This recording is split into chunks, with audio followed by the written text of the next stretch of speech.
After dropping over $300 to have CGC grade my highest quality LIFE TCG cards, I got a welcome but unexpected email from TAG. And now I have more options to grade for my next submission. Today we'll be discussing the news I received via email from TAG, my rationale for grading with CGC versus PSA, and my opinions on the LIFE TCG graded card market. Before we get started, I'd like to emphasize that this is my personal journey. I have graded cards with all three companies, as you can see here. There is no right or wrong answer, and you find what works for you and what graded card company you like and use them. By the way, I'm Travis from Taclaco TCG, and let's get into it. So first we'll talk about that email I received from TAG. Before getting that email, I had no idea they would accept. When you look at their website and look at the TCGs that they accept, Life is not on there. So I sent an email to their customer service, and I'll read you the response that I received from them.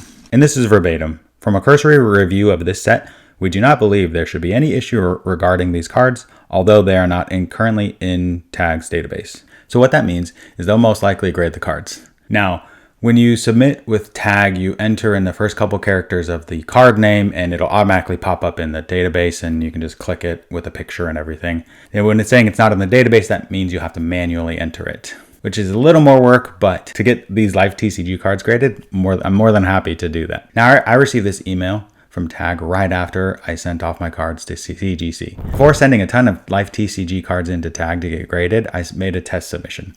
Last week I submitted 2 cards, and when they return, I'll make a video showcasing the grades and we'll look into the dig reports to see the reasons behind they got the grades they did. And lastly, about TAG before we move on, I personally prefer TAG. I grade all my cards with TAG. I think I've said that in another video, and I look forward to seeing how these cards turn out in TAG's labs. Moving on to why I chose CGC versus PSA. First section will be about the cost, and then we'll go some of the advantages for me for grading with CGC instead of PSA. So first is the cost. CGC is costing me with shipping about $13 per slab. Now with PSA, I'm only submitting once. So to save money, I would have to buy a subscription, right? So the subscription plus their base fee, I would be over $20. So as a business owner, there's a 50% cost increase for me to grade with PSA versus CGC. Right now with the LIFE TCG, it's a growing TCG, and my goal is to grow it as much as possible, and I need to get as much product out in the market as possible, including graded cards. And CGC, I think, is the cheapest, most affordable, and effective and efficient, really, way to do it. Right now, there's not enough LIFE TCG graded cards on the market being exchanged hands daily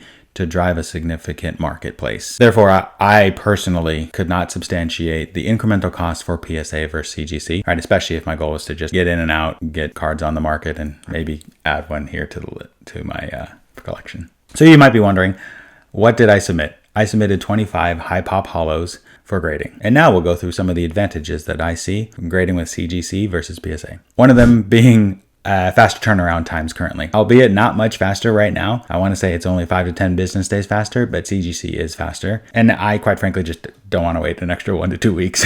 Next, when we're talking about gem mint 10s, right? CGC has that pristine 10 label. So there is a chance I could get a pristine label. With PSA, there's only 10s. There's nothing higher than a 10. And I wanted a chance at a pristine label. Based on the cards I reviewed, I think there's probably 3 or 4 that actually do have a shot, so I'm excited to see if I get one. Every time that CGC is mentioned, the most recent authentication controversy with the beta play cards is brought up. Now, I personally don't think that's that big of a deal. It's a blip in the market, right? Every grading company has their controversies, and they're going to recover from it. At the end of the day, right, it's a graded card in a nice protected slab that you can display. And lastly, on that controversy, nowadays everybody has such short-term memory. I don't think people remember CGC had the controversy, even though it was, 4 or 5 months ago. And that's why I just really don't find it that big of a deal. And the pros of the cost, primarily, for me, the possibility of pristine label and the faster turnaround time, those outweigh the cons of any past issues from CGC. Lastly, we'll briefly touch on the market for the LIFE TCG graded cards. To be fully transparent, I've not done a ton of research on graded card sales. However, I do know there have been movement. I am aware of many individuals in the community that have purchased graded cards in the most recent past, and I'm aware of many cards on eBay for sale currently. So I do know there are cards available. Now, we're never going to see the levels of Pokemon, right? But I do think the market is not saturated just yet, and I do think it can handle more graded cards, especially once we get more people into the hobby. Right? I think graded cards are becoming a staple of any TCG, and we will continue to see the graded card market expand, especially because the alpha print run of the Mammal set, the print run from about 2 years ago, the quality was a little bit worse. So the gem rate was a lot lower on the alpha than the beta. We'll see on the beta. There's still a lot of cards being sent out to grading, and with turnaround times, I'll provide an update. Lastly, Life TCG is an international community, and we welcome everybody from all countries.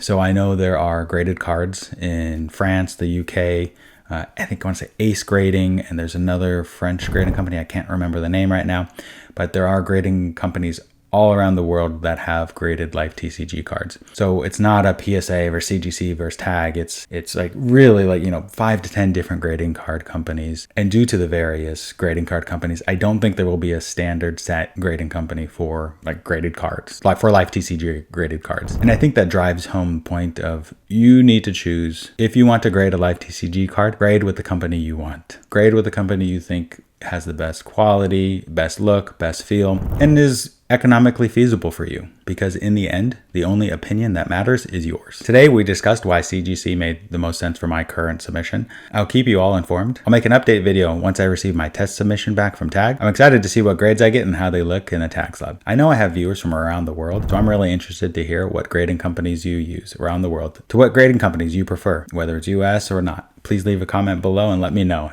I'd love to learn about some new grading companies. Lastly, if you're interested in submitting your cards for grading and don't know what to check for and how to check for quality before you send them off for grading, check out my video right here on the pre-grading process.